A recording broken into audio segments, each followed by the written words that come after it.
This is the Venturing Angler Podcast. I'm Tim Harden. A trip to Patagonia is a long journey, and oftentimes when you get to Buenos Aires or on your way back, you've got some time to kill. It's also a great opportunity to check out some new and exciting things. In this episode, we'll be chatting with Gaia Macchiavello from LOL Argentina about some of the things anglers like to do through LOL in that area and en route to those destinations or back home. Let's chat with Gaia.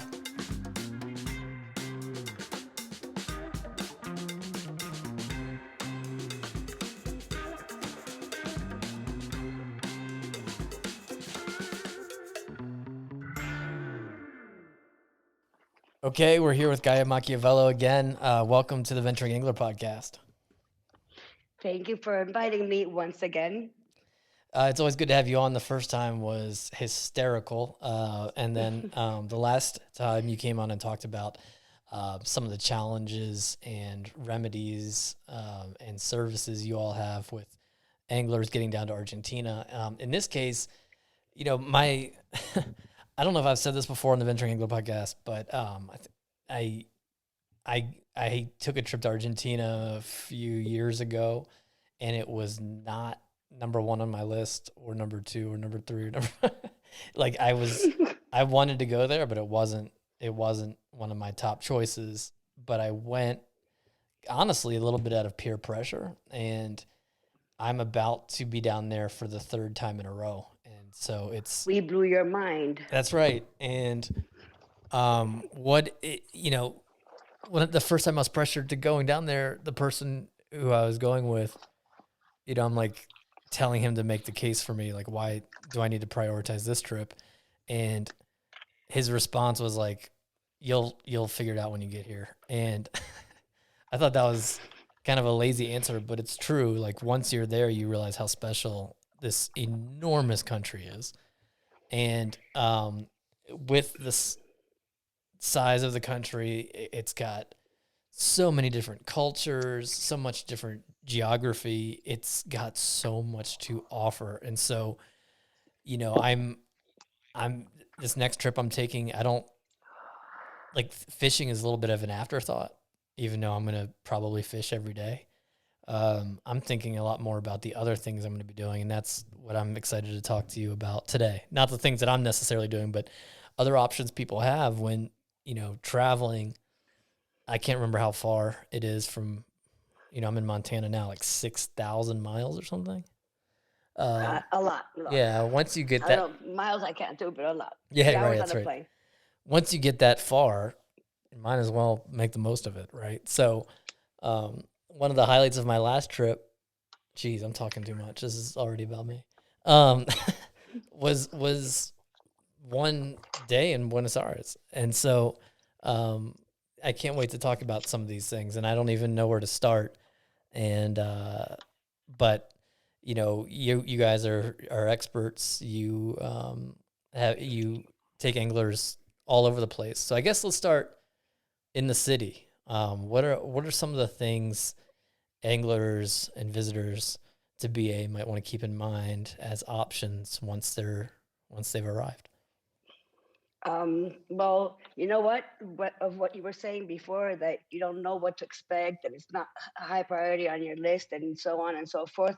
That's what Argentina is all about.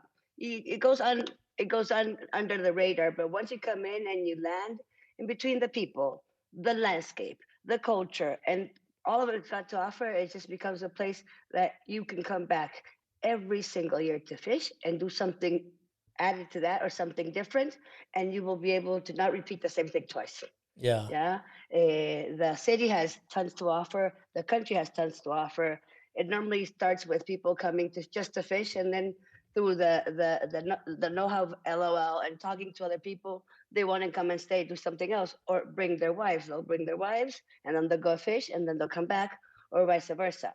Then they also leave their wives in town with me, and I've got a living expenditure by day, so I can get the girls to be happy, do some retail therapy, and the men, they suffer a little bit, but everything has a price.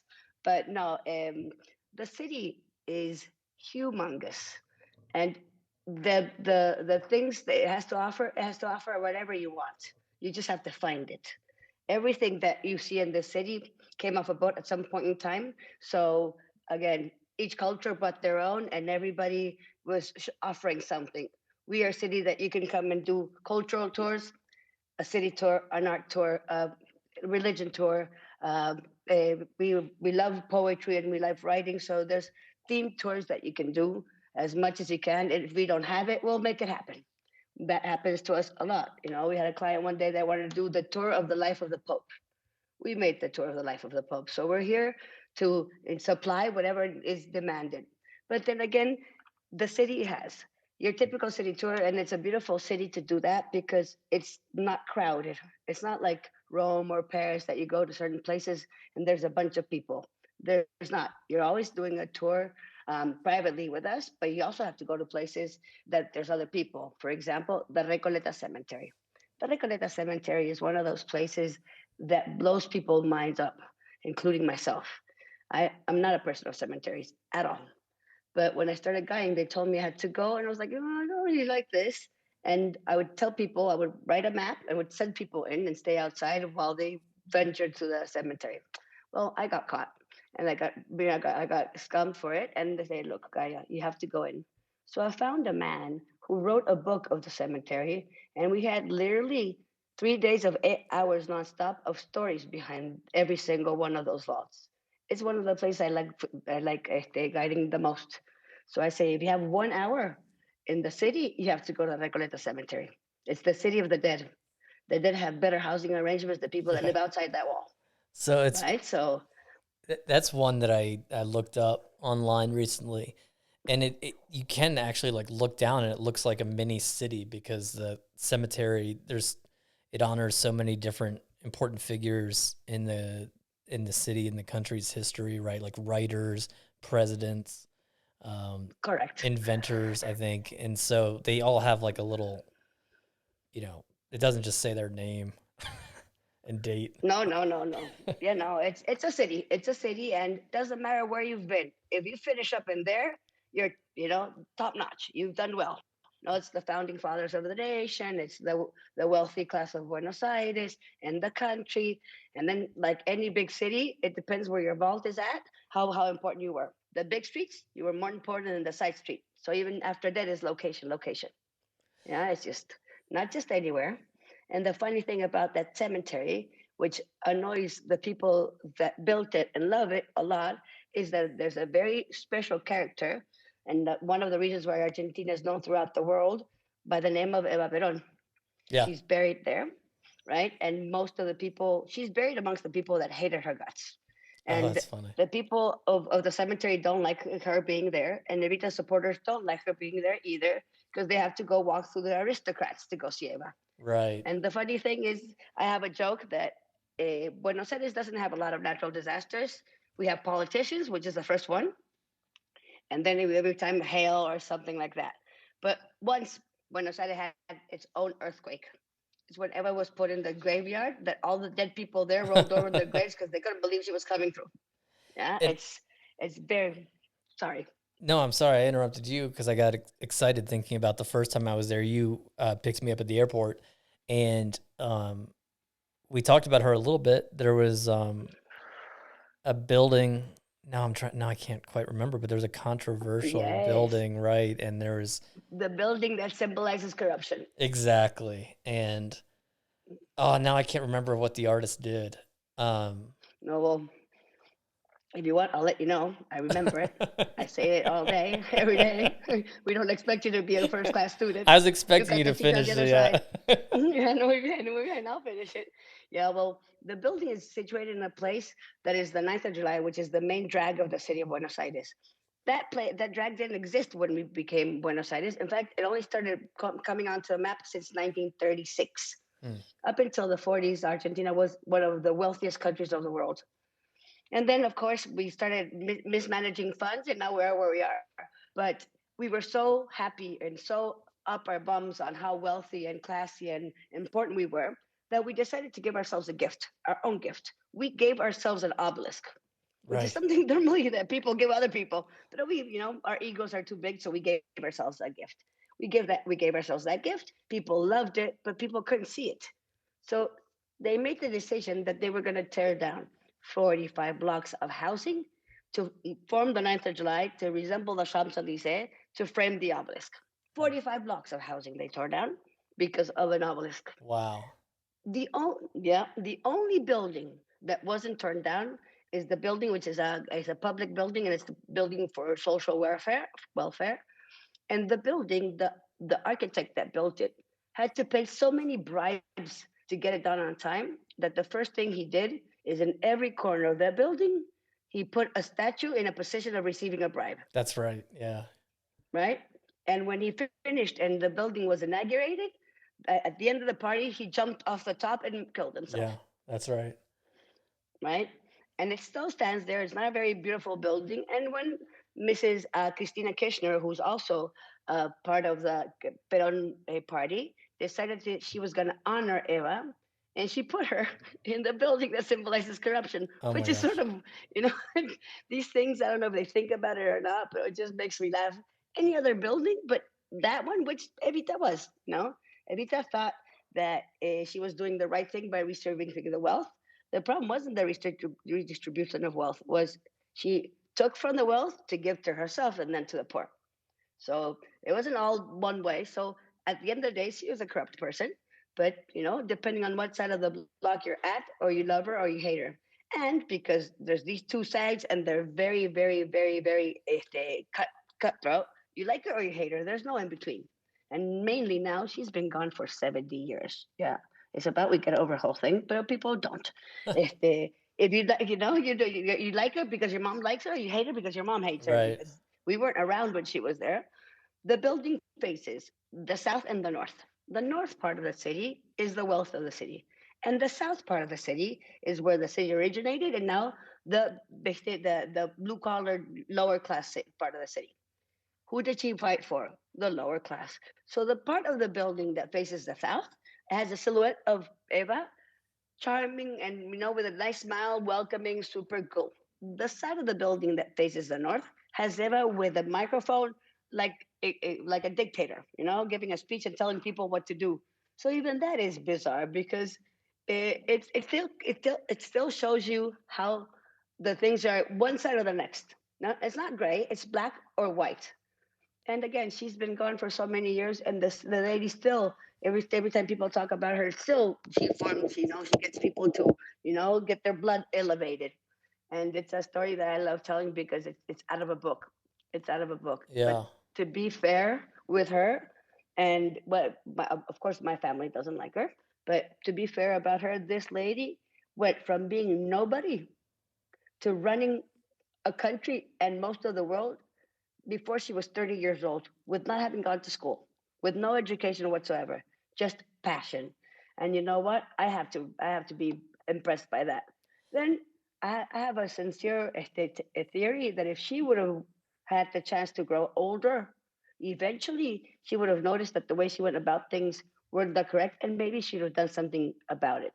But she never had that chance. She died at the age of 33. Wow. I'm I turned 44 on Friday. I think about I think about what I thought at the age of 33. I thought I was like I had everything under control, and everything that I did was. And now I think about it, it's like I was an idiot. It's like at that age she thought sincerely that what she was doing was the right thing, right? Because your mindset changes. But bueno, unfortunately, it didn't pay out good for the rest of the country, Right. because it just formed a mass of people that depend on someone giving them something and not on them making that happen. Pero bueno, we're not going to start talking about politics because it gets really boring really quick. Yeah. Well, But bueno, it is a thing. let's jump from politics to religion real quick. So, Ah, beautiful. There we go. you, Did you want to get into a fight? you mentioned the Pope, and it's important for those who don't pay a lot of attention to Catholicism that Pope Hmm. Francis is the first bishop. Sorry, the first Pope from South America, and he Correct. was the bishop of. I don't know what your diocese is, but Yeah, yeah, he was. yeah. It's an Archbishop of Buenos Aires in Argentina. Yes, Yes, yes, that man also controversial, no, Mhm. because he's got a bit of the Orthodox Catholic think he's a disaster because he has these things that he doesn't like putting all the taking all the money. He's down, very basic, very down to earth, very all of that. But at the same time, he has a little a political part of him, no, and if that sort of gets a little bit, some of the true Catholics thinks that he is not what a pope should be, but to be honest, again, no one is perfect, and the man has good intents. He doesn't want to be the savior of anything. He has true beliefs, and he plays by them, whether you like it or not. It's you know everybody has someone that they don't like what they do, but Argentines were very, very happy and proud when that happened, because not only it symbolizes that we've got good people, but the only thing that gives Argentines every once in a while a little bit of happiness is soccer.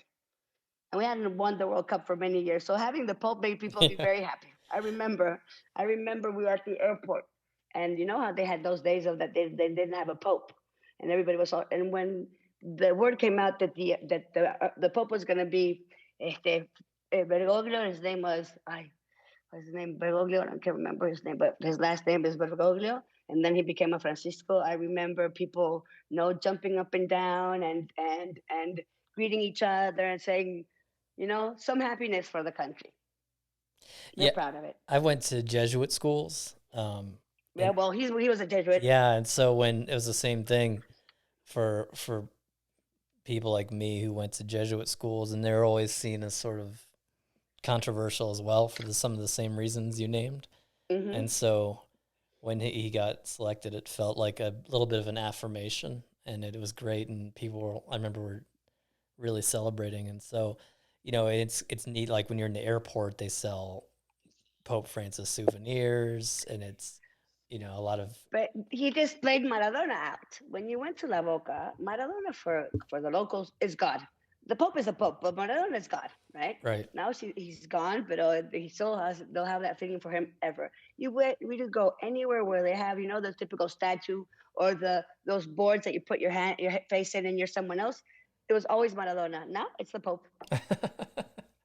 I kid you not, it's the Pope. They have the souvenirs of the Pope. It's also good marketing stand. But no, to be honest, he's done wonders for this country, and he's that liberal in sort of way. We are the first Catholic country in South America to allow gay marriage, Oh, I didn't and know we're a that. very Catholic country. Yeah, Oh, didn't that's right. You here gay guys marriage is legal. and you guys made didn't you make a rainbow on the obelisk? Correct. We Yeah, made a that's right. rainbow on the obelisk. Yeah, that was a We've big done so deal. many things on the obelisk that, for you to know all the things that have happened to the obelisk, you have to come to my tour. Okay, that sounds good. Another thing you mentioned, so I went back and dug into the Pope a little bit. But then you'd Very also nice. mentioned culture, and the culture of Argentina is very interesting. In many ways, there's some similarities with the United States because there's so many different cultures coming together. Um, Correct. I don't. Um, I don't even know how to Look, begin to, well, I'll characterize it. begin for Yeah. you. Okay. I'll make it easy on you, Tim. I'll begin for you. Argentina, like the US, is a country that descended from a boat. Yeah, everything here descended from a boat. And the people, different to the people that went to the US, the people that came here came to produce something big, and they already had money and culture and well off. And they came here, and it was basically a free for all in a certain way. We were the eighth biggest country of the world. We only had 30,000 people to do something with. So when we claim an independence, the 9th of July, like the name of the street of 1816, they said, bueno, we have to do something with all this land. So they send a message out to the Europeans, and it says, if you can get your wealth, your know-how, and your family to our shores, we will give you land. And already there was a good like saying or the word through the grapevine that Argentina was a land that was very, very, very wealthy and enriched for farming mainly, and has lots of water and so on and so forth. So not the Europeans that already settled and they had their space, their land, and a future. The ones just one step underneath, eager for a chance. Europe wasn't going to get any bigger. They said, bueno, we're grabbing everything we own, everybody we know, including the neighbor that we don't like, and we're going to Argentina. We're going to make it work because it wasn't like they're going to see the new area. And they came by the boatloads because there was space, there was future, and it was just given to them. Like you did the West, we did the whole of the country. Hmm. So the first 8 nations that came to build who we are today, the Spaniards, the Italians, the English, the Welsh, the Irish, the Germans, the Lebanese. Yeah, they Yeah. came. And it's, They came and brought their culture with them to the point that they built what they knew. You come to the city of Buenos Aires, and the architecture is completely European. yeah. They not only built what they knew, they brought the building materials with them because we didn't have Ah. materials for those kinds of things. The first houses in Argentina were all made of adobe Hmm. because the one tree we had, which is called a sable, was useless because the trunk is crooked and hollow, so you can't use it for construction or for firewood. It doesn't produce a fruit, and it doesn't give shade. So basically, like some of the Argentinians, looks pretty but useless, right? But so they brought everything they could with them. Along with that, all their culture, all their their festivities, the way they cook, the way they dress, the way they eat. And when they got here, they didn't have to learn a new system and and fit in. There was no system. In fact, people couldn't talk to each other because other than the Spanish that came and the Spanish that were here that spoke Spanish, the rest didn't speak our language, and we didn't speak theirs. So mingling was survival back then. They would go to a common area and they would, parade themselves around studying the crowd because who the hell were you and what the hell do you speak? I don't know. So slowly and surely, a president of ours eventually decided, his name was Domingo Faustino Sarmiento, that we needed to start, helping people communicate. So he brought in free compulsory schooling from pre-kinder to 12th grade. In Argentina, no one can say to you, I never had a chance to an education. I couldn't be bothered getting my ass to school, probably, but I didn't have a chance, no. Right. And why did he do this? Because we needed to teach these people a common language, which was ours. So what did he do? He went back to Europe, to the countries, the people of the countries that were here, and brought teachers over that spoke Spanish to teach the people in Argentina European culture, because there was no history of Argentina up until then. So they taught them what they would be interested in Spanish. And to level people out, what did he do? Instead of putting a uniform that would be costly or ineffective or people would want something different, he made people wear a white doctor's smock, like a doctor's clock. The kids would come dressed like Germans, Italians, Spanish, and into the up out to the door. And once they walked in the door, everybody looked exactly the same. They all looked like little doctors. Hmm. It was free and put people in the same playing field. So then Argentina started happening. And as it started happening, at the same time, we never really integrated to the point that, like Americans did, that they're like truly Americans. We're Argentinians descended from something. Does that Yeah. make sense? No, Right? I'm from the East Coast and of the US, where people Yes. identify a little bit more with where their family came from. Okay. So like a lot of my family members call themselves Italian.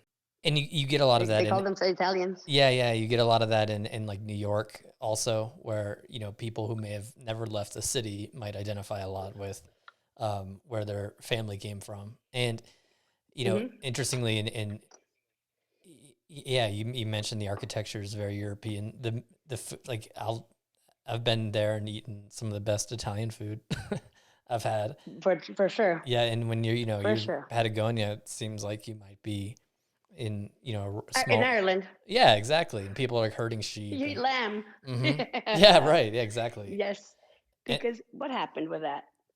People came in and they went to the part of the north of the country that they felt more comfortable, that looked like their home. hmm, So the Mediterranean Europeans went north where it's warm and dry or humid as well, and the northern Europeans went south. where the landscape looks like their house. And because there was nothing there to begin with, they built their own exactly what they knew. So that's why the culture never left. Yeah. They never had to migrate to something different, The first time I right? was I'm sorry down, I interrupted you. no, you didn't. It was good. The first time I was down there, one of the fly fishing guides said that I looked like a Buenos Aires street punk, and whatever. Like I get, Lovely, lovely. but it's if my family's background, which is not totally clear, is um, German and Italian, it makes sense, right? Because a lot of people Yeah. who are there are German or Italian or both. Um, Hmm. so when you're around the city, are there different neighborhoods that, because you get a lot of that on the East Coast too of the U.S. and some on the Yes. West too, where different neighborhoods have different cultures. Is it that way there too? It's exactly the same. I was about to talk to you about that. I'm first going to tell you the tradition of an Argentine. I don't know if I've told you this before, but this will put a lot into perspective what we're going to talk later. An Argentine is an Italian that speaks Spanish, that lives in French buildings, dresses like an Englishman, drinks like a German, and operates like a Latino, right? We're a mixture of everything in certain ways, right? Every country that came built what they were good at, right? The Italians food, the Spanish a little bit of food and a lot of work. If the Germans taught us about wheat and about beer and whatnot. The Brits had everything to do with our transit system. Everything that traffic. They brought in the subways. They brought in the trains. Up until 1945, Argentinians drove like the Brits did. How For about that? example, in the other side of the road. Yeah. Oh, I didn't know that. I didn't even realize because you guys Yes. don't. It switched, didn't it? Well, the subways are still the same, but the cars above, Yeah, we drove on the wrong side of the road. We up until 45, Argentinians drove like the Brits, that's right? funny. Because they do it had everything to do with transport, Right. everything. Yeah. We have for example, the Germans also do with building and electricity and stuff like that. We have a huge Jewish community in Argentina. It's almost, I think it's the fifth or the sixth biggest Jewish community in the world. We have a McDonald's, a kosher McDonald's, That's for right. And example. now I'm trying to remember. I think I was down there. Uh, now I don't. I don't. I may have been passing through town on Then I Passover or might have, I something, could have and it told it, yeah. yeah, and I never even thought about the fact that the city, which seems like it ought to be crowded because there's so many buildings tightly together, it's not crowded at all. But I remember, I think it was like early morning on Passover, and there was a lot of um, a lot of Jew, Orthodox. yeah, Orthodox Jews heading Hmm. to services. We Sorry, have a place up north. It's okay. We have a place up north in Entre Rios because the first we had two waves of Jewish community. The first wave came in the late 1800s, like 1880 and up till 19, that they came for working farmers. And we have an area up north that's called Mosesville, right? really? That's how. Yeah, Hmm, yeah. There's a town in the province of Entre Rios that's called Mosesville, how and about you that? go to the synagogue that's here, the main synagogue, that, believe it or not, it started off being a church, and then the church gave the synagogue to the Jewish community so they could have a place to to go pray and celebrate their rituals. Este, it's you have all the history of how the first wave of Jews came in, and then we had a second big wave, and before, during, and after World War II. Yeah, they were invited very nicely by Juan Domingo Neva Perón. There's another guy that was very important for the Jewish community called Raul Wallenberg, who was he was a Sweden. What do you call the people that are from Sweden? Swiss? Swiss? No. Yeah. Swiss? No, Swiss. No, those are the people from Switzerland. The Oh, ones that come oh from Sweden. Sweden. Sorry. Doesn't matter. Sweden. Yeah. Well, doesn't really matter. We're not gonna get it. but he brought a lot of them, a lot of, they changed their passports, made them sound like they were Swedish. There you go. They were Swedish and brought them over. Then when Interesting. that was done, because we're a country of controversies, Yeah. they invited the German Nazis to come I too. know. I was gonna leave that one out, but I thought if you went with it, I'd. Tim, you don't do that things with me. Yeah. I'm always gonna put my foot in it. I was like, I'm gonna let you No. come up with that one if you want to. Yeah, Gaia can fuck it up. Look, No, I no, did it's it. true I was though. It's doing real well. Look, I was doing real well. I had well, said the F bomb for like 15 minutes. no, but I guess it wouldn't be appropriate to talk about how welcoming Argentina's been to the Jewish community without mentioning, you know, Truth is truth. what happened, if you The will. things, yeah, Um, exactly. the We have sorry, go ahead. no, the German committee that was here to begin with was that big that, for example, there's certain parts of the country where the Germans are at that you buy souvenirs and they've got those typical Alp kind of dresses. They look like the ones you buy in Germany or in Switzerland. The blonde kid with the green hat, it's like we have Oktoberfest, Yeah, like Bariloche or something like that. right? Yeah, no further in Cordoba. Okay. In Cordoba, we have Oktoberfest. Yeah, the countries that came brought their culture with them, and to begin stuck with each other. So, for example, my Italian grandmother, came to Argentina in 1952 after fleeing the war. They went through the war and they came to have a chance. Wow. Herself, my grandfather, and 4 kids. Yeah, with nothing, 2 bags, and hoping for the best. She went to live in the area of Palermo, which, because of course the name of Palermo was the Italian community. Right. Palermo is the biggest of all the neighborhoods of Buenos Aires. That's where I stayed Right? last That's time, and that food yes, and nightlife was amazing. fantastic, fantastic. And the people of Palermo were all Italians, so the people moved around with Italians. My grandmother died in 2003. You think the lady ever learned Spanish properly? No. Oh, really? Why would she? Yeah. Yeah, why would she? She lived in Palermo. Everybody in the area spoke Italian. Her kids spoke Italian. She didn't really want to learn Spanish, so why should she didn't need it? She was in Palermo all the time, Yeah. right? In fact, I'm going to tell you a little story of us. The Italians do not know how to pronounce the letter J. They can't get it. It's not in their system. It's not in their alphabet. But there's certain things in Spanish that have the letter J, and you can't change it. So we used to go to my grandmother to the market, and we always asked her to buy a box of soap, which in Spanish is una caja de jabón, right? But because she couldn't pronounce the J, she turned it into a C. So she'd say una caca de jabón, which means a shit, a piece of shit of the black thing of coal, because she couldn't pronounce the J. That's funny. And Marina and I used to love it, and we used to laugh. And it took her a few times to figure out what we were doing. And she was like, "Why do you want to buy boxes of soap?" No, because we wanted her to say caca, which was shit. That for us, as a kid, you thought it was hilarious. And coal, that had nothing to do with the real thing, because she couldn't pronounce the J. And she'd been living here. That was started in the 80s, so she'd been here for 40 years, and she still couldn't pronounce the J. Her house was on a street called Juncal. She called it Juncal. That's funny. Yeah, I had a boyfriend, Juan Giovanni was his name, because the lady did not want to learn Spanish. She didn't have to. That's Right? funny, but getting back to something that's not funny, the Nazis. What? Why? Why? Because it seems like such a conflict with what I know of the country, even historically. Why? How did it come to be that Argentina? Money. Yeah. Okay. Um. Money. Eva and Perón were here to make money and redistribute wealth. So they even took from the Europeans to give to themselves, and then some for the country. So it was basically that. It was the country still, considering the amount of people there and the amount of land that we're an empty country, right? We have the eighth biggest landmass of the world, and we're only 45 million still.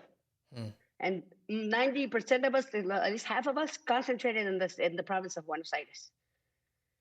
So everyone who wanted to go hide somewhere was awesome for That us, makes because they were sense. willing to go out to the bush, right? Yeah, that book, in Patagonia by I think Bruce Chatwin, he begins to describe Patagonia as a place where people go because it's as far as you can go. There's a lot of people Yeah, there Bush who got are, to see, and the Sundial Kids came down here to yeah, hide too, right, outlaws, right? people who are trying to escape, hide, be alone, explore. Exactly. And some of the stories about how some of the allied countries and Israel came down there to get some Nazis back, like take them. Yes, well, they found out of Eichmann in La Boca in Yeah, 1960. yeah, Eichmann, They one of came, the they main expropriated architects him. of the Holocaust. Yeah, Yeah. Uh-huh. Israel went and took him and put him on trial, Bye. Yeah.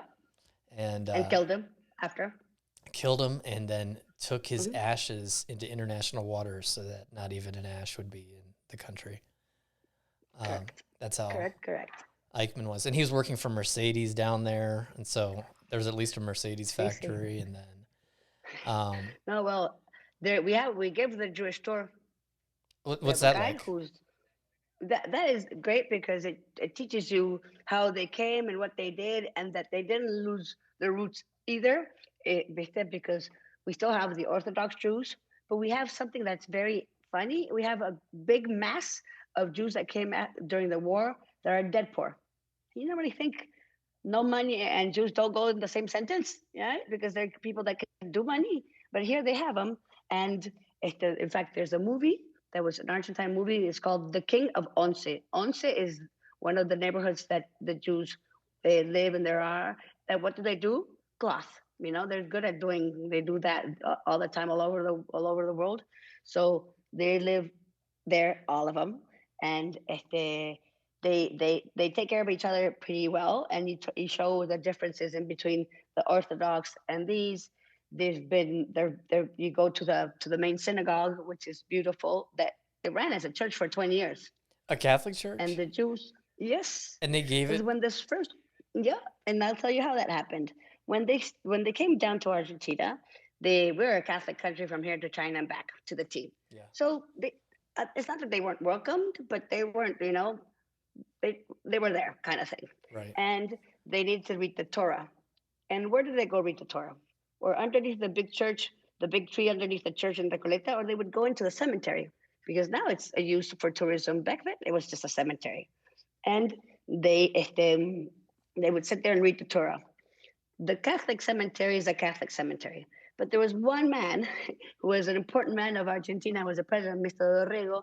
He was born a Jew and came to Argentina and noticed that being a Jew wasn't exactly appealing to the people. So he never told anyone. He got married by the Catholic Church, had kids and everything. The day he dies, people notice the man is a Jew. He Hmm. already bought his mausoleum, so they allowed him in, and his vault has a Catholic cross and a menorah, Hmm. right? So the small community that was here already noticed that, and they go, wonderful, we're going to start buying vaults. They bought a first one, they bought a second one, and by the third one, the Catholic cemetery is like, what are you guys doing? You guys are not supposed to be here. This is a Catholic cemetery. What are you doing? And the guys went, look, I know we're not supposed to be here, but we don't have anywhere to go. We don't have a temple of our own. We don't have a graveyard of our own. So the Catholic Church of Argentina, because that's how good they are, good people, donated to them a church that ran as a church for 20 years, Wow. completely Catholic church. It's right beside the Theater Colon. So they chopped off the kneeling boards. They took out half the organ pipes and gave it to the Jews, and it's the main synagogue. How about And that? now they have their own. Yeah, they have synagogues galore wherever you want. They have their own cemeteries and all of that. But that's how it started. The Catholic Church of Argentina gave them what is now their main synagogue. Hmm. That's nice. Hmm. That that It is. It is. that because property's property. And so No, it's for sure. Well, they know that, and I think the only sort of I don't know, discomfort in between the Jewish community and the Catholic community is that if you're not a Catholic in Argentina, you can't become the president. Our constitution says you oh have to be, really? if you're the president, you have to be a Catholic. It's in Yes, the yes, Constitution? it's in the Oh my constitution. gosh! Wow. Hmm. Hmm. So they never get to be presidents. They're always involved in everything that's got to do with finance. They're the minister of finance. But they're never presidents. In fact, in the 90s, we had a president that looks like Nixon. His name was Carlos Saul Menem. Menem was born a Muslim.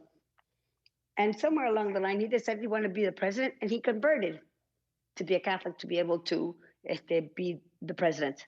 Oh The wow. Jews will not convert for something like that. That that's wild. I mean, in the U.S., I mean, our first founding fathers had a variation of Christianity in a way, but it's unimaginable to a lot of people that there would be a non-Christian president. We've only had two Mm-hmm. Catholic presidents, John F. Kennedy and Joe Mm-hmm. Biden, only two ever. Okay.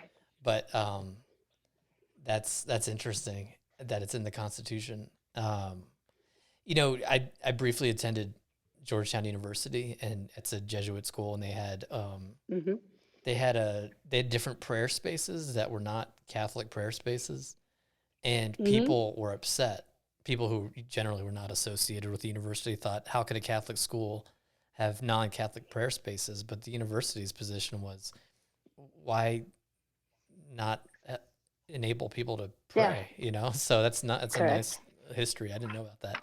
I want to check that out But now. see, now Um, if you go to the Metropolitan Cathedral in Buenos Aires, which is where the Archbishop used to run and work Bergoglio before, now Francisco, you go in there and there's three areas that pay homage to certain things that happen around the world that so there's a whole wall with homage to the Holocaust, mm, right? So like so people and then you have one for the Armenians yeah.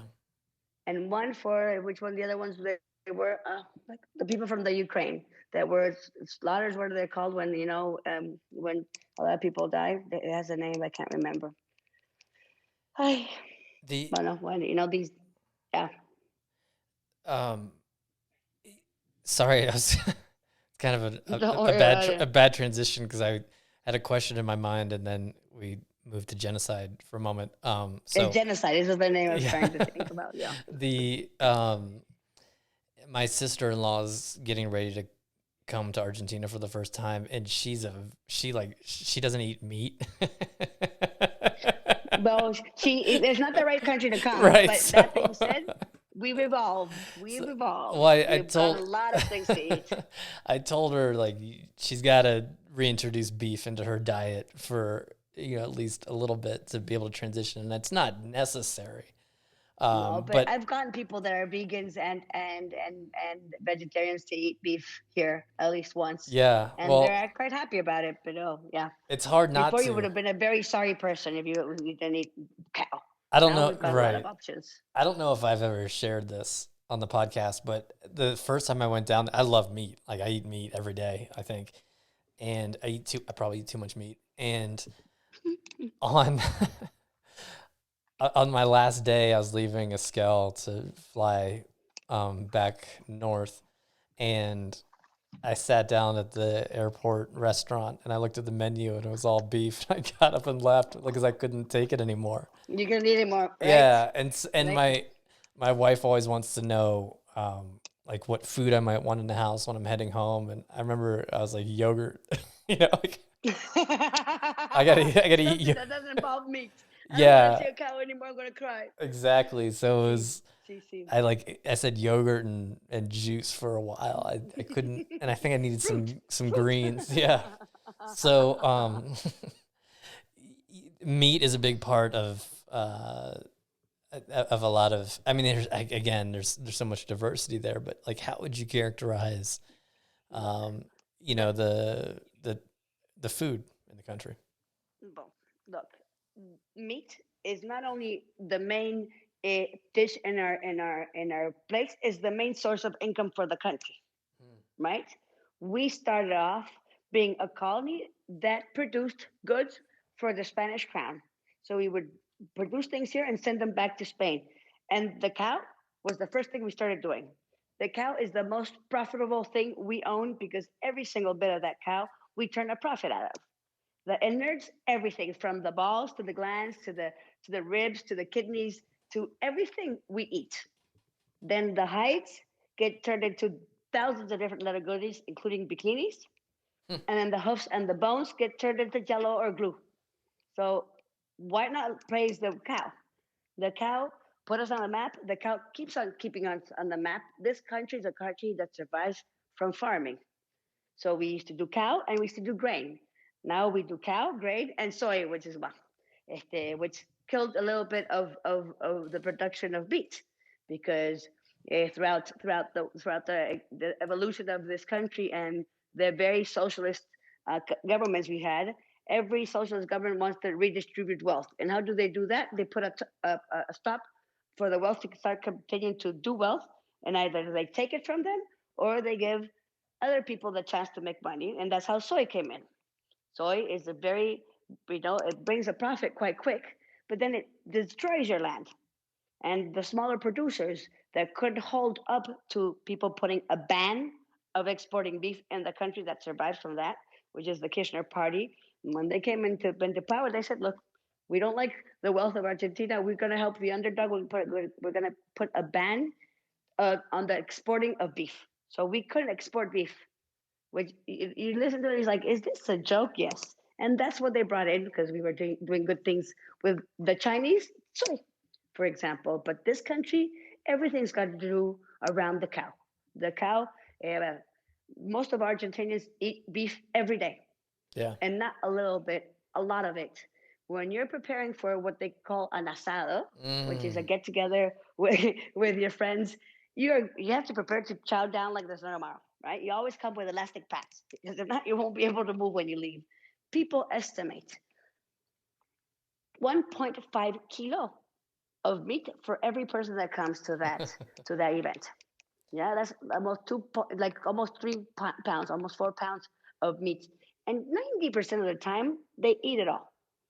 So what we do meat, and then we do potato. But mainly when we're eating a salad, there's a lot of salad because if not, you can't move.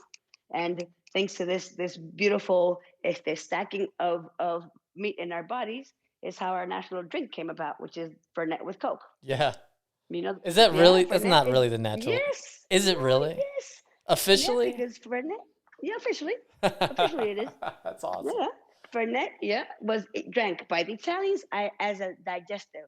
You finished eating and you were, bloated, and you would drink Oh, Fernet. It would help you. It would help your stomach sort of, pack it in and whatnot. I And the didn't know that. Italians that were in Cordoba, viste, you learn something new every day. I'm used of use of this wonderful useless information. I have tons of it in my brain. The Italians that lived in Cordoba that were having these massive asados and wanted to eat more and more, they noticed that if they mix it with Coke, it would help pack the stomach and they could put more meat in it. That's phenomenal. Mm-hmm. Um, and Mm-hmm. that's a good strategy I can employ next time. Great. Yes, good. I'll just drink Fernet. In fact, Argentina is the only country out that has a Fernet factory outside of Italy. The only one. No Fernet is not kidding. produced anywhere other than Argentina and Italy. Yep. Wow. Sí, señor. Sí, señor. And like the Italians brought Fernet, the English brought soccer. That even though they invented it, they suck at it, but they brought in the soccer. All these soccer Argentinian teams have English names on them. We've got 22 professional soccer teams in Buenos Aires, and their names are River Plate, no, Boca Juniors, Vélez Sarsfield, Hurricane, Racing Club, Hmm. News Old Boys, and like that, all of them Brits. They brought in that, and they gave us the culture of 5 o'clock tea. Argentinians love the tea in the afternoon. It's very posh. It's very nice, and it's supposed to be at 5 o'clock. Which when I moved to Australia and learned about the term about the English ways of saying 5 o'clock tea is dinner for them that they have at 5 o'clock because they call dinner tea, and it's not tea with croissants like we have. It's actually dinner, but we adapted it for what we like, and here people invite you for tea, and it's at 5 o'clock. Then we arrive at 7:30 because we don't keep time well. But the thing is a 5 o'clock tea, for example. Speaking of tea, The French, yes. I was going to get into that next because you were talking But about popular drinks. Um, yes. You want to know about the mate? I do. That's I what we're mean, going to. the audience does. The audience, that's good, good, good, good, good. Fair enough. Fair enough. Este mate is it's a tea. You know, it's called. It has the yerba is what we call a herb. It's called yerba mate, and it's a plant that looks exactly like a tea, but it's mate. And we put it in a gourd. We put the leaves in the gourd. We sit it there. We put a straw that's called a bombilla, and then we put extremely hot water. And it's supposed to be drinking bitter and hot. Hence, I don't like. But the popular, the Argentines, especially now, it's become popular. It was a popular drink when Argentina had this gap in between the masses and the wealth. Yeah, the wealth started drinking the old money of Argentina started drinking mate in the last 50 years because before that it was what the masses drank because it's a drink that is also shared. You have one Oh, guy that brings in the mate and has the bombilla and has the water. And he'll put it up, he'll drink it, then he'll fill it in again, he'll pass it on. And the other persons will drink it. And when they hear something like this, it means that it's out of water. They bring it back to the person. He puts more water and it goes round. A lot of people think it's like pot. They're like, are they sharing a joint? Like, imagine if yeah, they that's had what I all thought pot, at they would first. not be alive.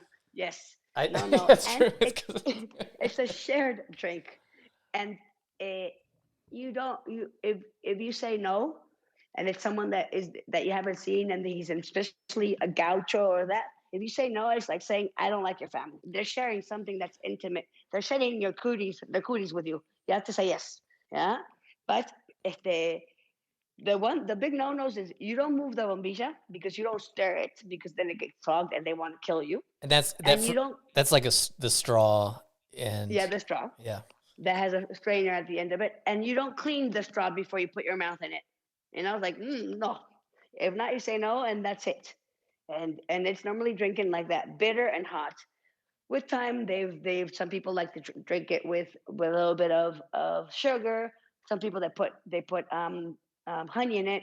I have an American that puts maple syrup in it, right? And mate, yes, exactly. Mate, they drink. We drink mate. The Uruguayans drink mate and they're crazy about it. The Uruguayans will be driving a stick shift and they'll have the thermos in one hand, the mate in the other hand. They'll change the gear and not run into anyone. That's how crazy they are Oh, about their mate. yeah, Crazy. The and it Brazilians have mate too, and the Paraguayans have mate. and when you pass it, this the what did you call the straw? Yeah, bon bija. Okay, yeah, that has to be pointing in a certain direction, right? And Well, you know how they put it? They put it in the mate first, and they dig that thing through to a place where it can breathe, so they can filter the water and doesn't get clogged. It's not a normal straw. It has a strainer at the end, but the mate leaves can be like powder, or it can be bigger leaves. So the powder normally, if you move it around, it gets clogged, and when it gets clogged, people are not going to be happy with you. And the real mate drinkers, like Oscar, one of our drivers, they put the herb the mate inside the gourd, and then I don't know how the hell he does it, but he only gets half of the sherbet with water. You'll see it, and there's half of it that's wet, and half of it that's dry. I'm like, how the hell? And so he'll take two mates out of one gourd, oh, interesting. It or they or yeah. and it's such a so I mean I don't it's such a part of the culture that again like you're leaving the airport, Babies, yeah. they still have in diapers and they're drinking mate, And when right? yeah, when you're leaving the airport, you can pick up a soccer jersey, a framed picture of Pope Francis, and a mate gourd. In a mate. Um, One of the reasons why in Argentina you can carry liquids on planes because people drink mate on the plane. really? Yes, Oh you wow, can't carry on your fly rods rod, yeah. or your wheels or that. No, but you can carry six thermoses of water for mate or six beams or a bomb so you can blow the whole plane up. Not a problem. It's a multiculture. In fact, in pandemic, the businesses that were allowed to go to an office prohibited the drinking of mate because you don't want to get with all this that you couldn't touch and whatnot. So people brought and they had to drink their mate alone by Oh, themselves, and 90% of the culture of mate is to share it. Yeah, I mean, I was thinking It about was that weird. with this upcoming trip. You know me, I've got a baby, and so I've been very, very careful about COVID. But Hidden, yeah. if I'm in Patagonia and they're passing around mate, it's like, okay, this I'm is, sorry. yeah. I mean, it's such an important, Yeah. Suck it up. yeah. The By the way, disclosure: you cannot take bombs on airplanes. I just need to say that just in case there's any liability Yes. there. No, it was just a saying. It was just a saying. I'm really good at doing those things that you're not supposed to do in the right times in the wrong places. I'm really good at that. I'm really, really, really good at that. This is Pero sí, no, no bombs, please. this is so good. I'm enjoying this so much right now that I'm realizing this is going to be a series, and because in this episode we're not going to be able to leave the city, we're going to have to hit the Correct. other spots later. But so let's Perfect. dive into the city a little bit more. It's So, surrounded, not see, surrounded, but there's a lot of water. You mentioned that earlier. correct, How does that correct. impact the life of the city? Well, yeah, we have a massive, massive river that runs through the side of the city, which is El Rio La Plata. That people are stubborn and they want to fight with me, saying it's an ocean. It is not an ocean, people. It's a freshwater river. The Spanish also thought it was an ocean, and they were that stubborn. It took them a few days, a few years to figure out it wasn't an ocean, but they still kept calling it an ocean. They call it the sweet ocean because in Spanish is agua dulce for freshwater and agua salada for saltwater. So they call it El Mar Dulce, the sweet ocean, because they were stubborn as there's no tomorrow. This beautiful river doesn't show up from nothing. It comes all the way down from Iguazu. The Amazon goes into Iguazu. Iguazu produces two massive rivers. One, El Paraná, and the other one, the river Uruguay. These flow. The one of the called Uruguay mainly, it's all the border of Argentina and Uruguay, and the Paraná runs through the middle of the flatlands of Argentina. So through Misiones, Posadas, Corrientes, Entre Rios. Entre Rios is between rivers, the name of the province, because it has the river Uruguay and the river Paraná running through the same province. Eventually, those rivers unite and they form an extraordinary thing, which is the delta, which is called Tigre. All deltas in the world go from freshwater to saltwater. This is the only delta in the world that goes from freshwater to freshwater. Hmm. Right? These river come full of sediments. If people look at it and goes, it's brackish. No, it's silty because the bottom part is made of sand. It's not brackish. If you were to grab a glass and lay it down, and within 20 minutes you'll have sand at the bottom and clear water at the top. That doesn't mean that we can drink it, but it's not brackish. They form this delta, and when this delta, all this fast water hits the slow water, the sediments fall, and they've created a beautiful delta where now there's a community that lives there. Originally, it was put on the map by the same president that taught us about schooling, Mr. Sarmiento. He found out that that was pretty close, but far enough for it to be a weekend or vacation area. And all the wealth of Argentina and the aristocrats decided to go build these beautiful houses, old houses. They're houses in Tudor and just different architectures that the communities that went there built what they do, their own. And through that, also, they started having what Tigre is known for, which is this rowing. Tigre has 17 different rowing clubs of these same communities. They have the Italian, you have the Swiss, you have the German, you have the English, you have the Jews. They have their own rowing club. And these islands allow to have not only beautiful places to stay, but all of the water sports that you can imagine. And also nowadays it has a lot of dining and wining in these islands. And it's fabulous because it's super close to the city. It's about in kilometers, 15 kilometers out from the city. And you get onto those boats and you're in a different country. It's one of these places like we talked about Argentina. Until you don't see it, you don't know how to explain it to people. It's a big mixture in between. I say it like this, and people have given me the right hand up. It's a mixture in between the Hamptons, which was the old money that went and built that place as a weekend and summer homes. But then eventually Argentines like to mingle, and it wasn't really good for mingling. So they They didn't use it for weekend homes anymore, and then went to the beach. So then it sort of deteriorated, and then it came back onto the map. Este, when Menem and the middle class was there, because it was cheaper to live there than to live here. So a lot of people moved to these islands. So we went from the Hamptons to the bayous, right? With all the lower class living back there, and then eventually it also now becomes, it looks like Thailand because all the houses are in stilts. So there's a very big mix of super wealthy to not wealthy at all, and they all live there in a community. Everything happens on a boat: the bus boat, the bakery boat, the ice cream boat, the garbage boat, boats galore. And the main way is this wooden boat done in 1960 that takes the people and the gear to the islands.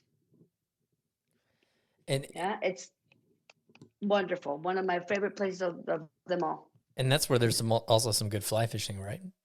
Correct, correct. All through the Paraná de las Palmas, all the way from Brazil and Bolivia that everybody knows about, the Bolivian Dorado, all the way down to here in the Tigre Delta, you can catch beautiful Dorados. In fact, the only trip of fishing that Buenos Aires LOL can sell or promote is that one, because it's a day trip and it doesn't cut into anybody's week of fishing. And to be honest, it's fabulous. It's one of those things that you can't believe that there's Dorados within this community, and they're casting, and you see the skyline of the city of Buenos Aires. It's just, in Yeah, fact, when we go to the airport and we see people fishing, and that is not catch and release, it's catch them down the hatch. They catch carp, they catch catfish, and golden Dorados hmm. right here in front of AAP, in front of the airport. And you'll pick people up at the airport and take them to the marina, and then they go fish, and then they can enjoy a nice dinner in the city afterwards. And Correct.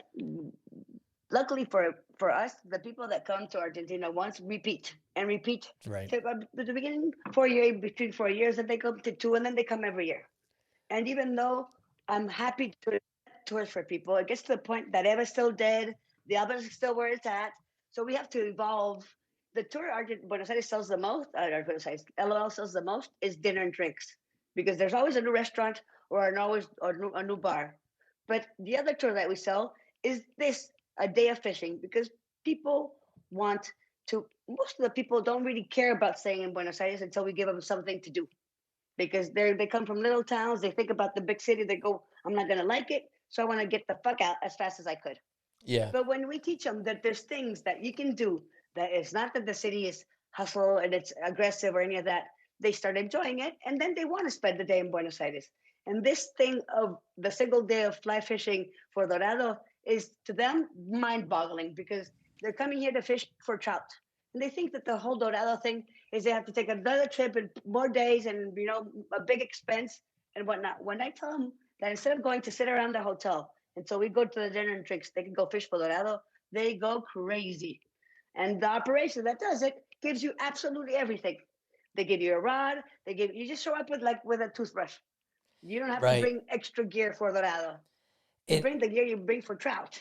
and you mentioned it's hard to believe that Dorado fishing's there. When I heard about it, I was like, okay, well, there is the existence of Dorado, and I imagined, okay, I could go there, catch a small one, check it off my bucket list. But there's actually some Wrong. really decent fish in there, and you can see the skyline. You're close to the city, but you can also feel like you're in the middle of nowhere too, fishing The, the banks of. the right. You can see the place where if you want to if you've done something and you want to run from the law, go to Tigre, because in between the channels and everything, it all looks very similar and it's very different to the city.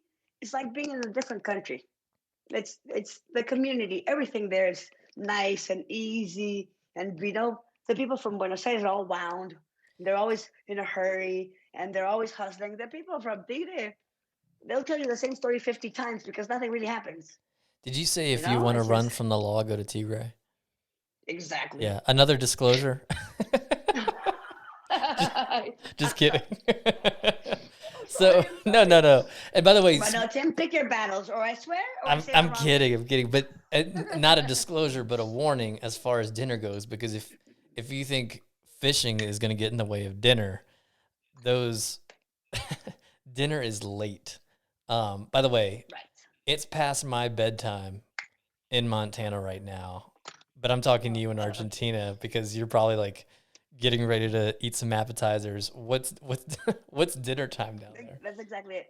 Dinner time down here, it's if you want to go to the early bird special for 4 hours, but dinner starts at 7. You'll be going to that restaurant and you'll be the only people there and the waiters. Now, when it starts going, people start walking in. Now it's earlier because of pandemic, several things. 8:39, you get people moving. The big crowd comes in at 10:30, 12 towards 12. Yeah. That's when the big crowd comes in. And then it's like dinner time for the locals. And in the city, and even when you go to your fishing lodges, you will never have dinner at 5 o'clock or at 6 o'clock like you do over in the US. You will always have dinner the earliest at 8. And some fishing lodges will serve dinner at 10. But, never that early because, and the first few days, you're going to have a bad time. By the end, you're going to be better at it. Not that you're going to enjoy it, but you're going to be better at it. But see, here, dinner is late, as is lunch, as is waking up.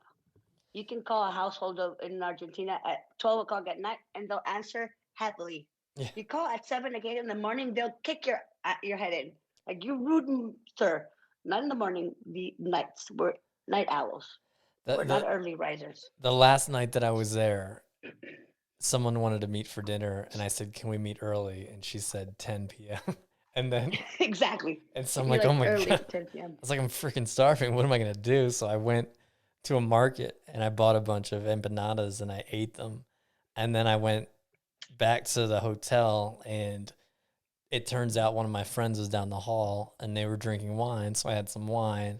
By the time 10 p.m. came, You that's were when stuffed and asleep. yeah, and exactly, and then that's when it was time to go eat. We went to a place that had great empanadas and then wine in Palermo. So it's No, you got to be prepared.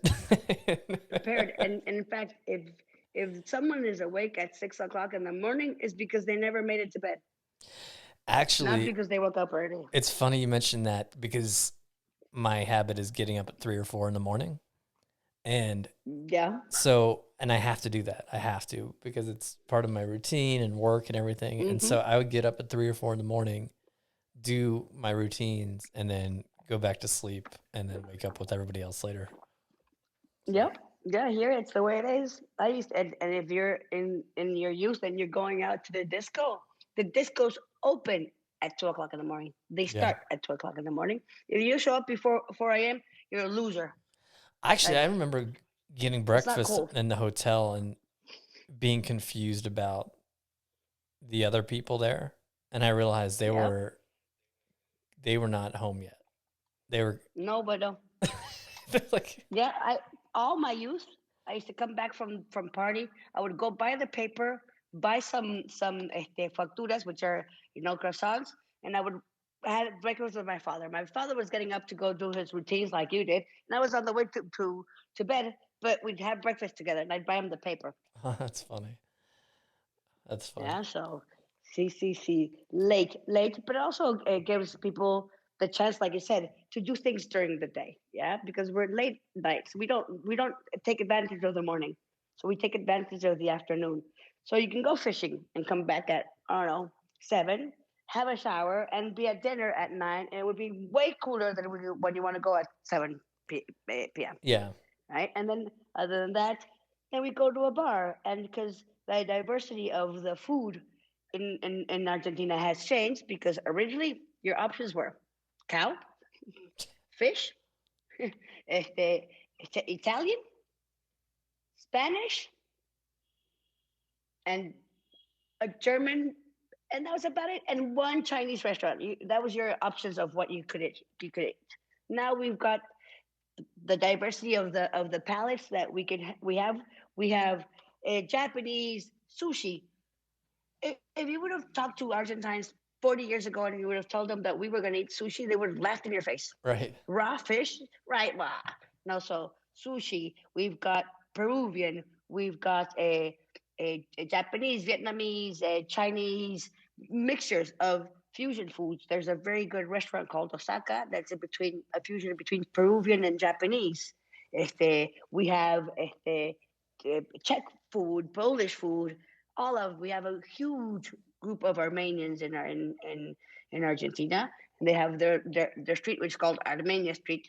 One restaurant beside the next is Armenian food. We have Arabic food. We've got Greek food. We've got the food that you want, and a lot of it. Yeah, the new wave in Buenos Aires is these markets. So you have old buildings that were once something else. The newest one opened up here in the middle of close to downtown. That used to be a warehouse where they used to put the carriages that brought the presidents to the Pink House. And it was shut and closed there for years. Now they revamped it. It's got over 400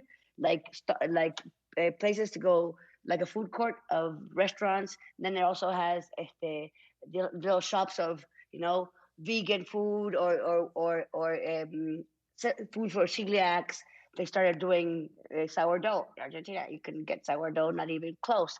They started producing that. They've evolved into the trends of the world, and now you can buy whatever you want. And because these places are open air, they love it because you can go, you stand, you get your food, you leave. So it's like a market, like the San Telmo market that we talked about before, but closer to the city. So you've got that one. You've got one called El Patio de los Lecheros. You've got one called Mercat, which is in the area of the Jews. This one that it goes Los Carruajes, and those come up by the second, and it's a good thing for when you're a foodie, because we have a lot of foodies want street food, right? Or something that is not as pompous as sitting in a restaurant. That we have all scales of restaurants as well. But here, literally in one place, you kill, I don't know, a lot of options, a lot, and they're wonderful and they're new and people like them, and and it's something different to do instead of going to the typical restaurant. And then you can eat at whatever time of the day you want because it's open the whole day throughout. That's great. Um, Yep. See, and then see. there's the arts. Well, arts we have where, because the Europeans brought their culture, we're really into art. We have all different arts of paintings and whatnot, sculptures, and a big wave of art here which is considered street art. It's not graffiti. It's not that people come and vandalize your the front of your home. It's a way of expression. Yeah, we've had so many crises and so many things happen to the Argentines that if we don't talk about it, we would be suicidal. That's why we're the city with more shrinks per person than any place in the world, because we talk about our problems. Is that true? And also gyms. Yeah, true. It's True, not, I mean, I true. don't mean to suggest that you're a liar or anything. No, no, no, no, no, no, no, no, no, no. I know. People find it interesting too, because we've gone through so much, Tim, so much, and we rebound. But not everybody gets over certain things as fast or as easy. And even though we have free healthcare, the people that earn a paycheck will pay private healthcare because they don't want to stand in line, because they want the lodging and just few perks over. And of the healthcare, there's three tiers. I put them into this so people can understand better. You have first class, you have business, and you have coach. I pay coach for Catalina and I, which is my daughter. I had an ACL operation done. We get dental, we get everything. Less amount of options for lodging and whatnot of hospitals, but we pay $250 a month. For another 150 or 200, you go to business, and then another 200, you go to first class. All of the tiers have included in their package 30 sessions with a shrink per year. Included. Wow. 30. Then if you need more, the shrink will ask for some more. And depending on where you're at, they allow you to have them or not. That's pretty Like good. that being said, yeah, the business and the first class also give you a free plastic surgery every year. Are you serious? I'm serious. Yeah. Free plastic surgery. Is that common? Every year. Very much so nowadays. Huh. Yep. Yes, Argentines are into looking good. Very much so. Very much so. Originally it was survival. because people had to figure out who you were and what you were up to, so people would look at you a lot. Now we're just nosy and we want to be seen and Hmm. want to see. In fact, our culture is these places that become popular. The city is so big that there's certain like nucleuses of where things happen. Now Palermo is the place where all the dining and wining and the going out works around. In the 70s, it was Recoleta. In the 90s, it was Puerto Madero. And these people huddle in the same place and everybody's there. So, because we like to see and like to be seen, Argentines, when they're going to go to a place, they know where they're going to go. But before going to that place, they do blockies. We call them la vuelta del perro, the turn of a dog. You know, when a dog wants to sit, that he turns 3 or 4 times to find out what's going to be more comfortable, and he Yeah. sits. Yeah. Well, the same thing. We will go to the area where the people are at, and we know we're going to go to that restaurant. But before we get there, we'll go around so people can see us and we can see people. We parade ourselves around. In any town of the country of Argentina, the main square is where they go do la vuelta al perro. Hmm. Así que, see, it's very important for the locals to look good. It's very important for it to seem like it's effortless. And if there's a problem, it's their problem, not yours. I always say the Argentines have uh, um, a symptom called dirty underwear, clean clothes, or no underwear for a coat. From the door out, always everything looks perfect. The city, the country. If you would just see the city, you wouldn't scarve a little bit to see what's going on behind. This place looks flawless. Then you start scratching the surface, and a whole different subject comes out. But if there's a saying in Argentina that says, if there's misery, don't let it show, Hmm. right? Así que, sí, Well, sí, sí, it's got to do with the cultures too, though. people there are beautiful. They are. We are. We are. We are. Not to throw myself any kind of roses, but we are. But we also all descended from a boat, and it's a mixture of all these different cultures. When I have clients come down and it's the first time, I always say to them, don't worry. You don't stand out like there's no tomorrow because you're an American. You will stand out because you speak English and you probably have a map in your hand and you're wearing brown pants and a blue jersey, but your khaki pants. But people, it's like when you go to Ecuador or when you go to China, you are obviously a foreigner. Here, no. Everybody has the same height. We've got light colors, brown colors, because we're descended from the Europeans, and we didn't mix with Indians that much because the poor people got wiped away when we were colonizing, and yeah, they were treated like they became slaves, and then they were the first people that got sent out to fight while we were expanding the lands. So we sort of wiped the most off. There's certain areas in the country that still have them, and there's certain people that have mixed and they have their darker color, the more Indian looking faces. But the rest of us are white as white can be. Because it's so Yeah, European. Yeah. very much so. They Blonde call us the hair. Paris of South America. Yeah. Blonde hair, blue eyes, curly hair, straight hair, tall. Most of the South Americans are not tall. We have tall people up here. Yeah. And if you start seeing their last names, it's just ridiculous. Yeah. Jones, Evans, Billinghurst, Macchiavello, Bergoglio, all of it. Spanish, French, German names all over the place. In fact, when we first started being a colony, the the thing that made you apart from the masses is the fact that you learned and you spoke French. Hmm. So, for example, the Teatro Colón, which is the opera house, which is a fantastic and amazing place, and the architecture behind that and the money that's put into that place shows you what this country once was. The main foyer has 11 different types of marble from different parts of the world. Everything brought in, obviously, by the Europeans when they came down. They have a room called the Golden Room, which is an identical copy from Versailles. Oh. Exactly the same chandeliers, the same everything. They've got gold leaf for real gold, not the gold leaf that is today. And to get to that, you have to come up these grand stairs and to go into the room. And the first people, when they saw someone come in that they didn't recognize, they went and they talked to them. If they didn't speak French, they were not worth coming in, Interesting. right? French is a very big, it's a very big part of our nation of our country. The French helped us become an independent country. Hmm. you know. So I can like them or not. They're not my favorite cup of tea, but they have a lot of influence in Argentina. A lot, a lot. French food you can find all over the place, all over. And they always had to do with this, with elegance, with poetry. In fact, the French made tango popular. Yeah, tango was I'm a what I'm so glad you mentioned that because I almost skipped over tango. tango was brought in by the people that worked at the ships. Tango originally was played with bongos, Hmm. right? That's why the name tango. And it was these drums that played sort of an African kind of song that made these noises, and people would dance it a little bit different, not what we see tango today. But the French, when they came in, they heard it. They came in and they put in the bandoneones, which is those concertinas that you know where they're built, and the only places where they make concertinas, the Germans.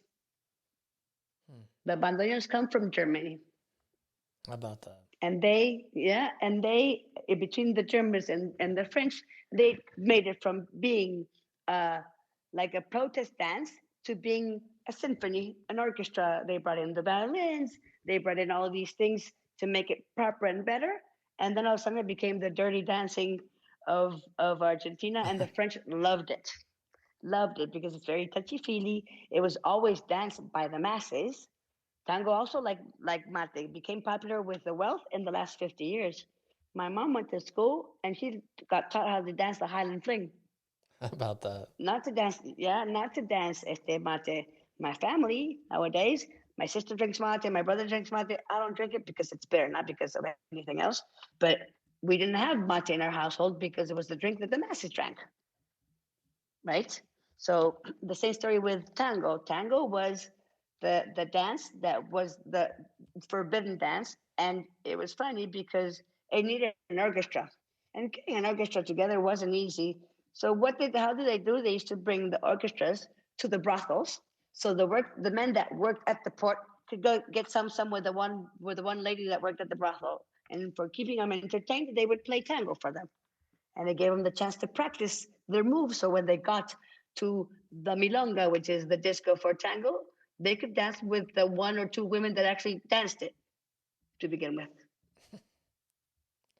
Yeah, so tango was the reason why men stayed at that brothel and then moved to the next. This Así history, que, y- this is amazing. And this is how long does it take to drive from the international airport to the domestic airport?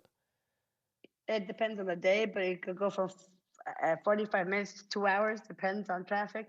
And this is what the conversation is like with you. It's amazing. Yeah, basically, yeah. I like to know the reason of things, and I like to know about the evolution. And yeah, I just like sharing this country because I think it's awesome. I think the city is awesome. The history of the country is awesome. I hate it when I'm here because things don't work, but when I'm abroad, I love it. And I go to I go around the world to different cities, and I picture myself doing my job in those cities. And I think I don't have a better city to do that because, again, I went to Rome with my dad in 2019.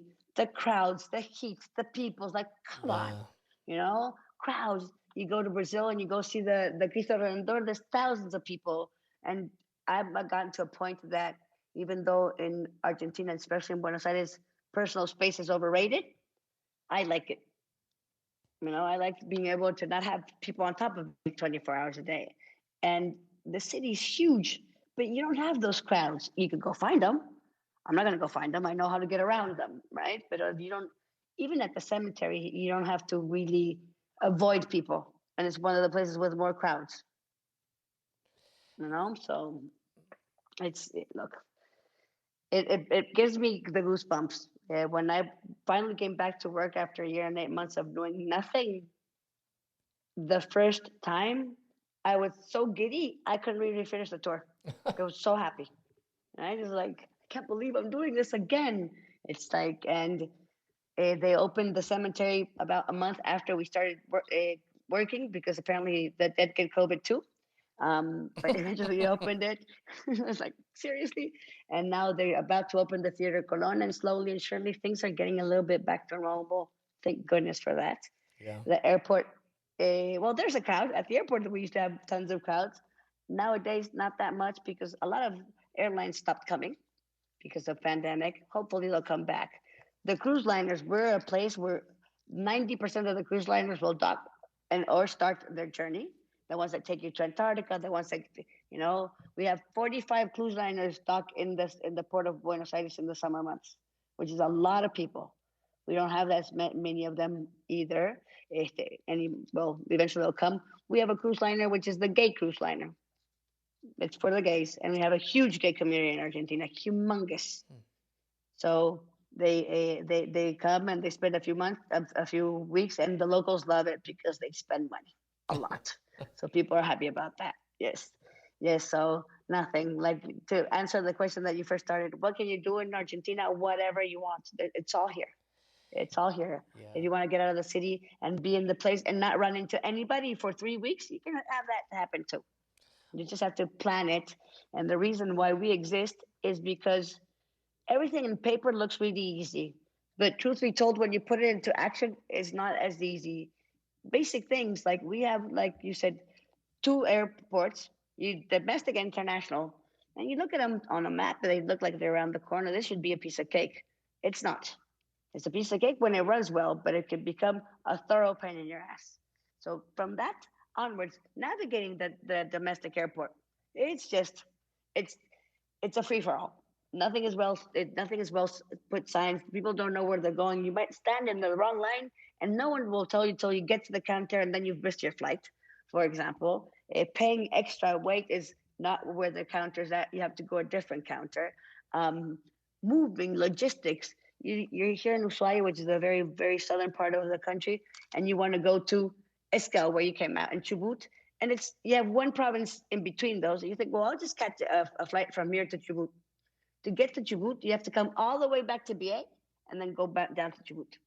All the flights of Argentina, of Buenos Aires, they leave and land. So they're all boomerangs. They go from Buenos Aires to the place and they come back. I didn't know They don't that. go from Buenos Aires. Yeah. They don't go and then do the stops. There's actually now two, that do that. There's a flight that goes from Buenos Aires to Bariloche, Bariloche, Calafate, Calafate, Ushuaia. But that's it. If you're in Mendoza and you want to go to Esquel, you have to come back to Buenos Aires and go down to Esquel. If you're in Salta, which is the northern western part of the country, and you want to go to the falls, which is the map is just right across the way, you have to come to BA and go back out. Yeah, flights are there's not many of them. They're not exactly the most reliable airline in the world. Luckily, we're doing way better. But managing those flights, the changes of the times and everything, it's sort of a hair puller if you do it alone. But if you have someone assisting you all the way, it becomes very easy and very enjoyable. Yeah. We had a lady that just left today. She came to fish. She landed in the American Airlines flight last Tuesday. She missed her bag wasn't there. Where was her bag? In Barcelona. Right? Spain? Barcelona. Yes. Yes. Because Buenos Aires and Barcelona apparently are the same thing. And this poor lady, you look at her and she's like, I put all my Oh fishing gear man. and I don't know what's gonna happen. And it's like, look, we'll go and you buy normal gear for to be able to wear something because American Airlines had to pay up. And she goes, and let's go buy fishing gear. I said, look, I'll lend you mine because I can guarantee you that whatever you need, you won't find here as much, and it'll be 4 times more expensive. And she left with my waiters, with my everything, and I made her trip because because we care. And so off she went. She didn't. She has pictures with my gear on, and she just wrote to us a letter going, "You made a trip that could have been crap, something that I will never forget in my Oh, life." good. Yeah, I will not. That's it's so far, and it can be a challenging place to get around, and so For I sure. always make sure that I have other people on my team, if you will, when I go down there. Yeah, And So the fact of that you speak some Spanish, Gage, you spent a little time in school paying attention, it doesn't get you anywhere here. yeah, We speak well, fast. We have our own kind of dialect, and the way to come here and be and go through the whole skid free is you have to be very fluent in Spanish and you have to be very savvy. If not, if they just crossing the street could become a problem, because people run red lights. And if you don't know that, they say you have to. There's certain things you can drink the water from the tap, for example, and people don't know that. And then they go to a restaurant and they ask for tap water and they don't give it to them, and they're like, "Why?" I said, "Because we want to charge you for it," and they get mad because in the U.S. they give you tap water, for mm, example. Small things, cabs. The ones that the cabs are the best. We have plenty of cabs, not as much as we used to now, and more after pandemic. But the cab drivers see Americans and they're stoked. They go, "Here comes my tip. I yep, am so happy," right? Until you guys close the door of the vehicle. You guys close doors and you hit them with mic because you have big, heavy doors like your Suburbans and your Yukons and your Tomahawks.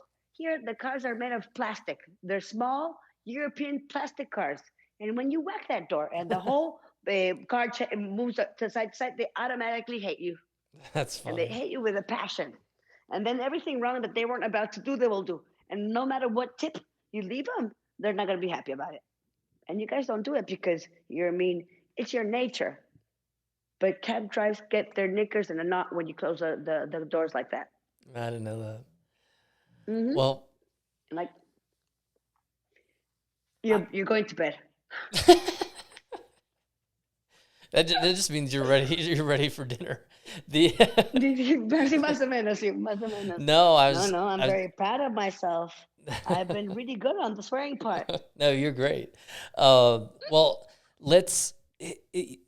The original idea here was that we would talk about BA and then all of the other places we can go from there. An angler might consider, adding onto a trip and seeing a little bit more of the country. Yeah, extending the Let's trip. let's make this a series. Let's I do love this. it. Yeah, let's do this again and talk next time about where folks can go once they leave the city. And so Perfect. We can do that. this has Yeah, been I'm awesome. yeah, this has been great. I learned a lot, and I'm excited to go back and listen to this one again. I don't do that too often after editing, but I want to try to remember some of the things I learned, and it reminds me of the experience of being there with you and how educational and informative it is, and just how great the city is too. And so this was terrific, and I'm looking forward to doing another one again soon. Thank you, Tim. Thank you for bringing me to this world. I remember the first one, I was so scared and I didn't know what to do and I had a heart attack. And by the second one, I was a little bit better. And now today, when we said, okay, we're going to do it, got a little bit of butterflies in my stomach. But now it's like, huh, not that bad. No, I can it's get it. And I love it. this I'm able to exactly. share. I'm able to talk. This is your And passion, what I do so well is talk. Yes. well, good. Well, let's do this again soon, and thanks again for coming Perfect. on. Not a problem. Go to sleep. I'm going to go Okay. have dinner. All right, sounds good. Bye. Besos.